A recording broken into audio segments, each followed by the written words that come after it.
adalah menghormati pengadilan nomor satu. Dan saya bersyukur panggilan ini akan mengclear begitu banyak masalah nanti. Nah, tapi sayangnya sampai kali ini karena saya ada habis ini ada acara nasional juga. Jadi apa boleh buat saya mesti melayani rakyat karena schedule saya sejak jam 10 tadi. Dan saya jam 10 ini keliling-keliling sekitar sini nunggu akhirnya saya harus datang ke sini saya langsung ngecek. Dari pihak kejaksaan sendiri apa? Saya tidak pahami, yang jelas sidang belum dimulai dan belum dapat kabar sekarang.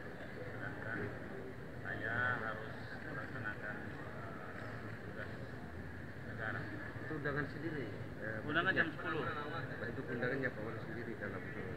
Saksi terhadap kasus Buruah. Bagi saya ini, saya bersyukur ada undangan ini untuk mengklarifikasi juga semua.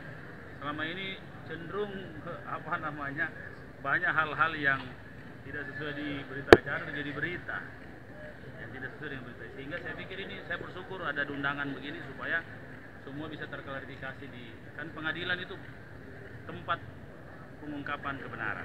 Supaya clear.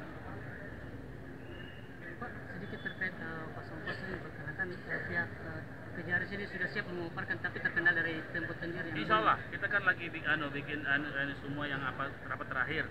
Saya kan bikin rapat secepat-cepatnya ini.